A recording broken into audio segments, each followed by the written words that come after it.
जोहार साथियों, सांस्कृतिक बदलावों के ऐसे वीडियोस के लिए चैनल को सब्सक्राइब करें, लाइक, शेयर और कमेंट करें।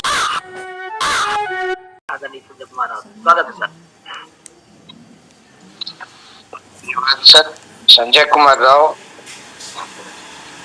रांची झारखंड से। सर, मेरे पहले उपेंद्र जी अपना परिचय दिए सर, और हमारा और उपेंद्र जी का सहयोग और सोच के कारण बाबू गुप्तनाथ सिंह के जो राष्ट्रीय संगोष्ठी हुई सर, वो नो डाउट उसमें जनार्दन पटेल साहब थे, भरत सिंह साहब थे, सिंगरौल से हमारे थे और छत्तीसगढ़ से भी लोग आए हुए थे। वहां भी हम लोगों ने भरत सिंह की किताब के बारे में काफी चर्चा की। स्टॉल मेरा नहीं लग पाया और बहुत सारे हमारे गुरुजन लोगों को भी हमने किताबों का सेट तोहफा के रूप में दिया सर। तो मिशन का जो एम है वो हम लोग कर रहे हैं, और संगोष्ठी में जो भी बातें हुई सर, हम चाहेंगे कि उपेंद्र सिंह इस पे थोड़ा ज्यादा प्रकाश डाले, तो दैट कि पूरे हिंदुस्तान में यदि इस तरह के महानुभाव हमारे बीच रहे थे और उनको किसी कारणवश या हम लोग की निष्क्रियता के कारण वो विलुप्त सा होते जा रहे हैं, इस तरह का संगोष्ठी आयोजित करके हम उसको जीवंत कर सकते हैं। उनके किए हुए कार्यों से हम लोग प्रेरणा ले सकते हैं। और संगोष्ठी में जो स्मारिका छपी सर, वो हम लोगों ने जितने लोग उपस्थित हुए थे, लगभग 1200-1300 लोग आए थे जिनका अटेंडेंस बना हुआ है, उनको तो फ्री में हम लोग दे चुके। और हम चाहेंगे कि इस सभा के माध्यम से बाबू गुप्तनाथ सिंह का संक्षिप्त जीवन परिचय जो पीडीएफ में अवेलेबल है, और जिनको हार्ड कॉपी चाहिए वो संपर्क करके उसका जो डाक खर्च होंगे वो डाक खर्च देने से हम लोग उनको बाई पोस्ट भेज देंगे। और आप जान पाएंगे कि उस स्मारिका में हम लोगों ने कैसा प्रयास करके बहुत सारे आलेख, जो चुनिंदा आलेख उसमें डाले हैं। राहुल जी का बहुत बड़ा सहयोग रहा है कि आलेख को छापने में, और जो स्तरीय आलेख थे उसको हम लोगों ने पत्रिका में जगह दिया है। और डॉक्टर गंगूरी महतो की जो छोटी सी पुस्तक है, वो बाबू विश्वनाथ सिंह के बारे में जितना विश्लेषण है, वो काबिल तारीफ है। हम शुक्रिया अदा करेंगे डॉक्टर गंगूरी महतो का, और इन लोगों के सहयोग के साथ बबुआ के डॉक्टर सीमा पटेल, ओंकार भाई पटेल का जो अथक प्रयास और सहयोग रहा। नो डाउट बहुत कम समय में, एक दिन की मोहलत में हम लोगों ने पत्रिका फाइनल किया और प्रकाशित किया।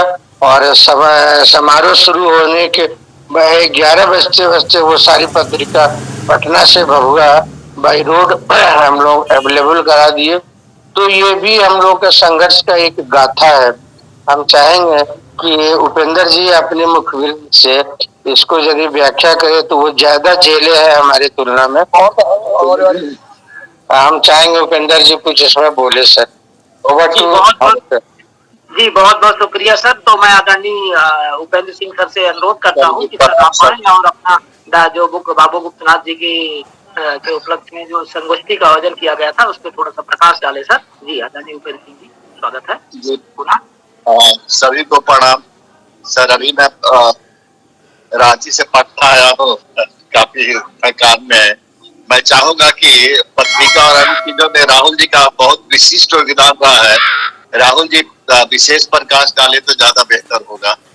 अभी अभी मैं ट्रेन से उतरा हूँ तो हालत में नहीं। जी जी बहुत बहुत शुक्रिया सर। आप इतने व्यस्ततम समय में से रास्ता में होते हुए भी आप मिशन से जुड़े सर, इसके लिए मिशन आपका आभारी है सर। और ठीक है सर, आपका विचार वक्तव्य बाद में ले लिया जाएगा। तो मैं आदरणीय राहुल पटेल सर से अनुरोध करूंगा कि सर आप आए और संक्षिप्त में अपने परिचय के साथ में बाबू गुप्तनाथ जी की जो संगोष्ठी हुई थी उसमें प्रकाश डालने का प्रयास करें। जी आदरणीय राहुल पटेल सर, स्वागत है सर। सभी को जोहार। मुझे मौका देने के लिए धन्यवाद कृष्ण सर। जोहार। मैं सासाराम बिहार से हूँ, और उपेंद्र सर, संजय राव सर, हिमांशु जी, ये तीन जो लोग हैं बहुत ही 2 साल से लगभग एक्टिव थे कि बाबू गोपनाथ सिंह का सेमिनार करवाना है भभुआ में। 1909 में भभुआ में अखिल भारतीय स्तर का जो अधिवेशन हुआ था, अखिल भारतीय कुर्मी क्षत्रिय महासभा का वहाँ स्थापना भी हुआ था। तो उस लिगैसी को बढ़ाने के लिए और बाबू गोपनाथ सिंह जैसे बहुआयामी व्यक्तित्व को फिर से उजागर करने के लिए, फिर से जनस्मृति में लाने के लिए जो प्रयास इन्होंने किया, तो उसमें मैं तो 2 ही मीटिंग में गया शुरुआत में, तो मुझको इन लोगों ने इन्वॉल्व कर लिया। अब इन्वॉल्व कर लिया तो शुरुआत में तो कोई ज़्यादा उपयोगिता नहीं दिखी मेरी उन लोगों को, भभुआ वालों को या जैसे भी हो, लेकिन इवेंचुअली एक तरह से क्या हुआ कि एक दिन ओमकार बाबू जो संयोजक भी थे, उन्होंने मुझे कहा कि राहुल जी एडिटिंग वगैरह थोड़ा देख लीजिए आप। तो इस तरह से मैं एक्सीडेंटल एडिटर बन गया। हालांकि बाद में हमको पता चला बहुत लास्ट में कि एक प्रकाशक एक एडिटर मंडल है, संपादक मंडल है, पर उनको मेरे बारे में और मुझे उनके बारे में कुछ भी पता नहीं था। तो खैर, पहले लेख से लेकर अंतिम लेख तक और दो बार प्रूफ रीडिंग मैंने उसकी देखी है। उसमें मेरी यह पूरी कोशिश थी कि चूँकि स्मारिका में जनरली किसी व्यक्तित्व का स्मारिका जब निकाला जाता है तो पूरी स्मारिका उन्हीं के कृत्यों, जीवनी, सामाजिक जीवन, व्यक्तिगत जीवन इत्यादि के बारे में रहता है। तो चूँकि वही सारे चीज़ें रहती हैं तो बार बार रिपीट होती हैं। स्मारिका में यह एक समस्या होता है, किसी व्यक्ति के स्मारिका में एक जनरल समस्या है। इस चीज़ को टैकल करने के लिए मैंने यह सोचा कि मेरे स्मारिका में, अब देखिए यहाँ से कैसे मेरा अधिकार टाइप का बात मुंह से निकल रहा है, मेरे स्मारिका, जबकि ऐसा कुछ था नहीं।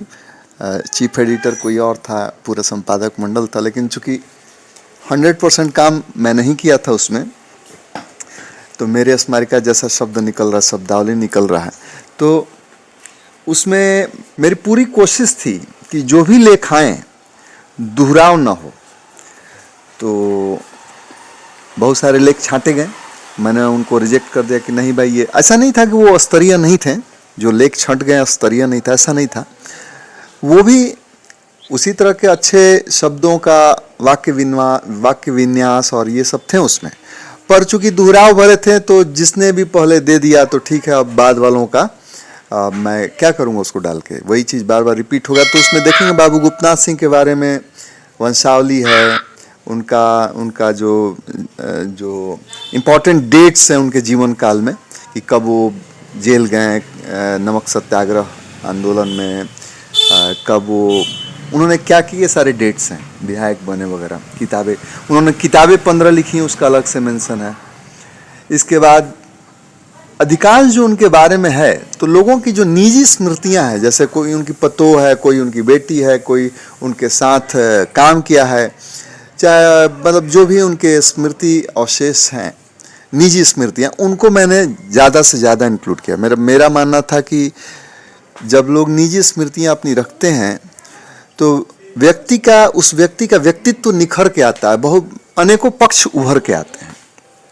आपको जानने का मौका मिलता है कि वो व्यक्ति कैसे सोचते थे, कैसे बिहेव करते थे, ये सब। और चूँकि अब स्पेस बहुत ज़्यादा था तो इससे भी पूर्ति ना हुई वो पूरा स्मारिका का, तो मैंने इनवाइट किया कि ओपन सब्जेक्ट्स, मतलब ओपन इश्यूज जो हैं, सामाजिक इश्यूज हैं, उन पे भी लेख आए। उन पे करीब 8-9 लेख आए और मेरी पूरी कोशिश थी कि वे लेख जो हैं अत्यंत ही विद्वतापूर्ण हो, समस्या को तो बताएं ही आंशिक रूप से, लेकिन उसका समस्या कारण क्या है और उसके निदान क्या है, ये सब पक्ष उसमें रखे जाएं। अब उसका एक उदाहरण मैं देता हूं कि एक लेख आया था, एक प्रभारी प्राचार्य थे इंटर कॉलेज के अनिल बाबू, उनका एक लेख आया था कि जो कुर्मी जाति है, इसके उपजातियों में वैवाहिक संबंध स्थापित होना चाहिए। बड़ा अच्छा लगता है सुनने में, लेकिन मेरा कहना था कि देखिए ये 150 सालों से अनेकों मंचों से अनेकों व्यक्तियों के द्वारा यह कहता जाया जाता रहा है और समाज पर इसका कोई भी खास प्रभाव नहीं पड़ा है। तो आप पूरे लेख में केवल यही बात कह रहे हैं घुमा फिरा के अनेकों उदाहरण से कि होना चाहिए। तो होना चाहिए कहने भर से काम नहीं चलेगा, आप मैकेनिज्म पर बात कीजिए। तो वो नहीं माने हमारी बात। मैंने कहा मैं लिख के देता हूँ। तो मेरा कहना यह था कि मैंने जो उनका सुधार करके लेख लिखा कि देखिए जो कुछ उपजातियों में आपस में अंतर विवाद तो हो ही रहे हैं कुछ स्तर के, ऐसा बात नहीं है, लेकिन क्या वे नेताओं के भाषण सुन के मोटिवेट हो गए हैं? नहीं। वह क्या देख रहे हैं? वह यह देख रहे हैं कि अच्छा वो भी कुर्मी ही हैं, तो वो डॉक्टर हैं, कहाँ मिलेगा डॉक्टर भाई, कहाँ आईएएस मिलेगा, तो चलो विवाह कर दो। यानी वे दोनों पार्टी जो है, लड़का और लड़की पक्ष दोनों एम्पावर्ड हैं, तो दोनों आपस में विवाह कर ले रहे हैं। इनफैक्ट अंतरजातीय विवाह पर भी बहुत सारे भाषण दिए जाते रहे हैं, लेख लिखे जाते रहे हैं, लेकिन कुछ हो नहीं रहा है समाज में। उसका क्या कारण है? तो उसका उल्टा उदाहरण मैं देता हूं कि ठीक है, आप देखते होंगे कि आजकल दूसरे जातियों के लड़का लड़की जो बाहर रहते हैं और कमाने लगे हैं, दोनों आपस में विवाह कर लेते हैं। इसका क्या मतलब है? क्या वो किसी नेता के भाषण से मोटिवेट हुए हैं? नहीं, वो एम्पावर्ड हैं, स्वयं ही एम्पावर्ड हैं, वो सक्षम है, इसलिए उन्होंने ऐसा कर लिया। यानी एम्पावरमेंट इज द आंसर। कि अगर बजाय केवल यह कहने के ठीक है, मैं समझता हूं कि किसी चीज को रिपीट करनी चाहिए, अच्छी बातों को, उसका अपना एक महत्व है, पर वो 10% से ज्यादा नहीं होना चाहिए कि हाँ भाई करना चाहिए, उपजातियों में अंतर विवाह संबंध स्थापित करना चाहिए, यह कहने की जरूरत है, दोहराने की जरूरत है, लेकिन 10% से ज्यादा लेख में यह बात नहीं आनी चाहिए। मैकेनिज्म पर बात आनी चाहिए। अच्छा, फिर उससे क्या समस्याएं होंगी, और नहीं करेंगे तो क्या समस्याएं होंगी, करेंगे तो क्या समस्याएं होंगी, और उस सब पर थोड़ी विवेचना और अनेक अन्वत, तो इससे लेख का स्तर बढ़ता है। यानी मेरा पूरा जोर था कि स्तर बढ़े। जैसे एक दूसरा उदाहरण देता हूँ, हमारे बड़े भाई हैं प्रोफेसर संजय कुमार, बीएचयू में हैं, दूर के रिश्तेदार हैं, हमारे पिताजी के फुफेरा, अपने फुफेरा भाई के लड़के हैं। उन्होंने एक लेख लिखा, अत्यंत उच्च स्तर का था, कि हम जो आरक्षण की लड़ाई लड़ते हैं, तो बेसिकली हमारे जीवन में जो सबसे बड़ी समस्या यह है कि शिक्षा और स्वास्थ्य, इन दोनों क्षेत्रों में हमारा जो निजी पैसा है सबसे ज़्यादा खर्चा होता है। और हम आरक्षण की लड़ाई लड़ रहे हैं, तो उसका पर्पस क्या है? तो हम चाहते हैं कि हम भी सरकार में शामिल हों और हमारा जो धनोपार्जन है, मतलब ठीक है, बहुत हाई लेवल पर कुछ लोग ऐसे सोचते हैं कि हमारा प्रतिनिधित्व उसमें बढ़े, लेकिन लो लेवल पर आप जाएंगे, लोग सरकारी नौकरियों को इसलिए प्रीफर कर रहे हैं कि वह स्टेबल है, वो अच्छा इनकम देता है, उसमें उतना रिस्क नहीं है। बात इतना ही है। आप हाई लेवल पे जो भी उसको मतलब एक्सप्लेन करते रहें कि नहीं, समाज का प्रतिनिधित्व होना चाहिए सरकार में, लेकिन बात लो लेवल पर इतना ही है कि जो आय का स्रोत है बहुत स्टेबल स्रोत है और अच्छा स्रोत है, अच्छा पैसा देता है सरकार, कंपैरेटिव टू जो प्राइवेट इंडस्ट्रीज़ हैं। मैं बहुत डायरेक्टर लेवल का बात नहीं कर रहा हूँ जहाँ उनके सैलरीज जो हैं कई एक लाख या करोड़ों में भी है, मैं जो मिड रेंज या लोअर रेंज है उसमें बात कर रहा हूँ। तो बात तो इतना ही है कि आप अच्छा कमाएं सरकार में जाकर और फिर अपने परिवार का आर्थिक विकास करें। तो क्यों ऐसा आप चाहते हैं?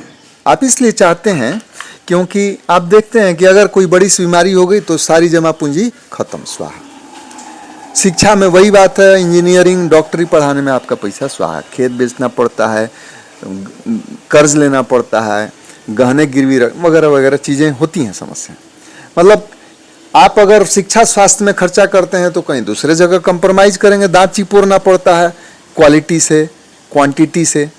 तो बजाय बहुत ज़्यादा जोर देने के आरक्षण पर अगर हम यह जोर दें सरकार पर, भारतीय सरकार पर, राज्य सरकारों पर, कि जो शिक्षा और स्वास्थ्य है देश में फ्री हो जाए, सबके लिए फ्री हो जाए। मैं यह नहीं कह रहा हूं कि आप सेलेक्टिवली जो आर्थिक रूप से कमजोर हैं केवल उनके लिए फ्री हो। उसका कारण यह है कि अगर ऐसा आप जब डिफरेंशिएशन करते हैं तो फिर हर तरह की समस्याएं शुरू हो जाती हैं कि वो लोग जो हैं अड़ंगे खड़ा करते हैं और आपको घुस नहीं देता। आरक्षण में भी तो यही हुआ, आरक्षण तो बना दिया गया कि चलिए आपके लिए 27% है, आपके लिए इतना % है, लेकिन हर तरह से अड़ंगा डाला जा रहा है ना।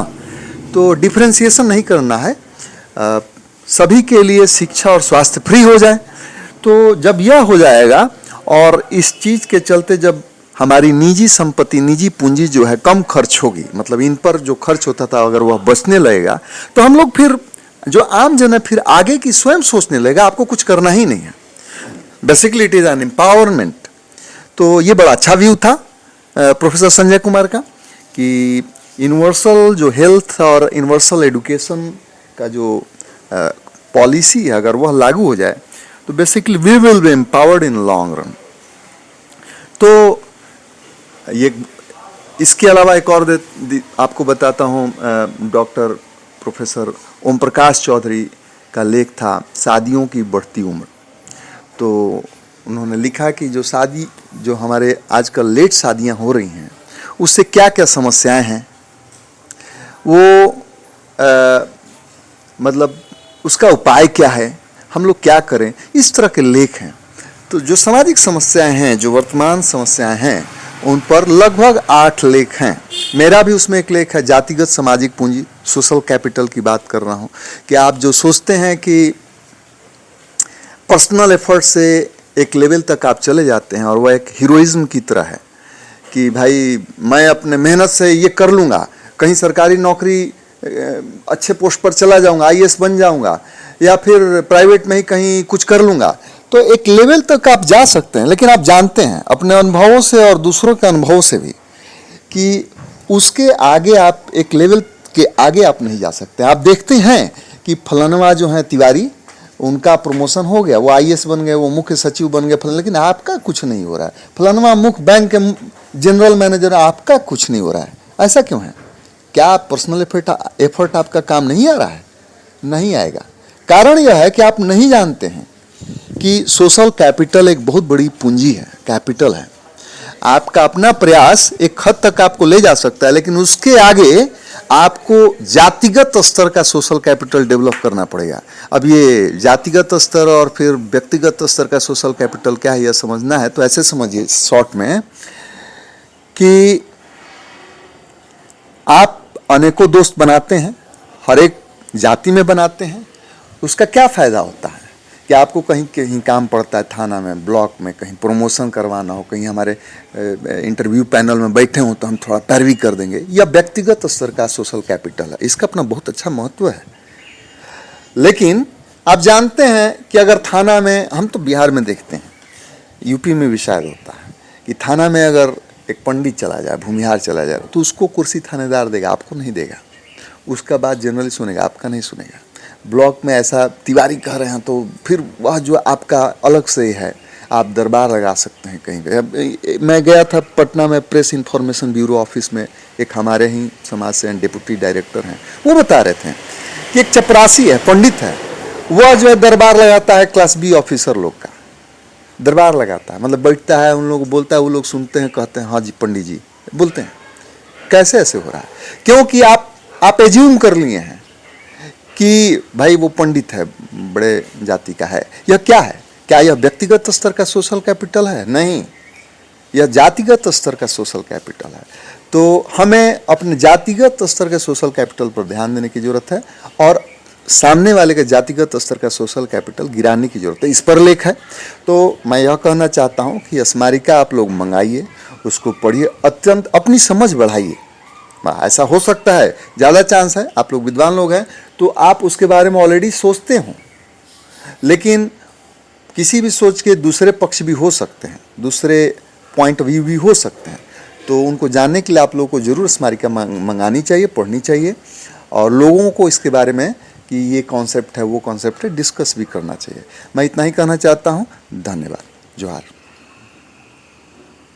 बहुत बहुत शुक्रिया आदरणीय राहुल सर। निश्चित रूप से आशा करता हूं कि स्मारिका की पीडीएफ जो है ग्रुप के माध्यम से उपलब्ध कराई जाएगी, और जिन साथियों को स्मारिका लेना है वो कैसे प्राप्त कर सकते हैं, क्या उसका शुल्क दिया, कैसे किसको प्रेषित करना है, इसका डिटेल डिस्क्रिप्शन जो है ग्रुप में डाल देंगे, ताकि हमारे सभी साथी उस प्लेटफॉर्म का यूज करके और स्मारिका अपने पास तक मंगवा लें और उससे लाभान्वित हों और समाज को एक नई दिशा और प्रेरणा देने में सहायक हो। जरूर सर, जरूर। जी जी, आपने जिस तरह से बहुत सारी चीजों पे किया कि एजुकेशन और हेल्थ बिल्कुल फ्री होना चाहिए, निश्चित रूप से इसमें हमारा एक अर्निंग का एक बहुत बड़ा पार्ट चला जाता है। तो ये तो हमारा मौलिक अधिकार के अंदर होना चाहिए कि ये फ्री होना ही चाहिए। इसी तरह से अपने जातिगत और व्यक्तिगत सोशल कैपिटल को कैसे बढ़ाएं, इन सब सारी चीजों पे आपने प्रकाश डाला, आपका बहुत बहुत आभार। अब क्योंकि काफी समय हो गया तो मैं एक दो परिचय लूंगा। अच्छा, मैं आदरणीय डॉक्टर रघुनाथ सर से उनका विचार जानना चाहूंगा कि सर चूंकि यूएस में है, अगर सर को थोड़ा सा समय का प्रॉब्लम है तो सर से मैं उनके विचार पहले लेना चाहूंगा, इसके बाद में मैं अपने वक्ताओं को इन्वाइट करूंगा, अदरवाइज जैसा सर का मार्गदर्शन। जी सर। बहुत बहुत धन्यवाद कृष्ण कुमार जी, अश्विनी जी, सुरेश जी, संजय कुमार राव सर, उपेंद्र सिंह जी, राहुल जी और साथी लोग। अभी राहुल जी ने संक्षेप में काफी अच्छा विवरण प्रस्तुत किया, और उपेंद्र जी से और संजय कुमार राव साहब से तो मिलने को मेरे को सौभाग्य मिला था। संजय कुमार राव साहब तो रीवा भी आए थे अचीवर्स क्लब की मीटिंग में, और ये बाबू गुप्तनाथ सिंह जी पर जो संगोष्ठी आयोजित की गई, ये बहुत ही प्रेरणादायी संगोष्ठी रही। और संजय कुमार राव साहब ने उसका पीडीएफ जो है एक ग्रुप में डाला है, उसमें वो उसकी पीडीएफ हमारे पास भी, मैं भी कल भी देखा, आज भी उसको पढ़ा, मैं पूरा पढ़ नहीं पाया। और राहुल जी ने तो बताया, बहुत बढ़िया बताया। मैं चौधरी साहब का भी उसमें लेख पढ़ा हूँ, और जनार्दन जी के 2 लेख हैं उसमें, और भी कई बहुत ही अच्छे रुचिकर तरीके से प्रस्तुति की गई है, बहुत बढ़िया है। और मैं सबसे आग्रह करूंगा कि सब लोग उसको पढ़ें। पीडीएफ जो मैं डाल देता हूँ, ग्रुप में डाल देता हूँ, सब लोग पढ़िए। और बहुत बढ़िया संपादन किया गया है, और उसमें राहुल जी और संपूर्ण संपादकीय मंडल को बहुत बहुत बधाई देता हूँ, बहुत अच्छा काम किए हैं। और स्वाभाविक है कि इस स्मारिका के माध्यम से बाबू गुप्तनाथ जी के व्यक्तित्व और कृतित्व के बारे में सभी को जानने का मौका मिलेगा। अधिकांश लोग नाम से परिचित थे, थोड़ा बहुत जानते थे, मैंने भी पहले उनके बारे में पढ़ा था, बट ये स्मारिका पढ़ने के बाद बहुत विस्तृत जानकारी हमको खुद भी मिली है। और उसमें एक मैडम सत्यभामा आदिल जी का भी निजी संस्मरण है, किस तरह से उन्होंने बाबू गुप्तनाथ जी के साथ बहुत पहले मिली हैं, उनका संस्मरण भी बहुत ही मार्मिक है। और मैं संपूर्ण आयोजक समिति को बहुत बहुत बधाई देता हूं। और ये 1909 में जो पहली संगोष्ठी हुई थी, उसके बाद में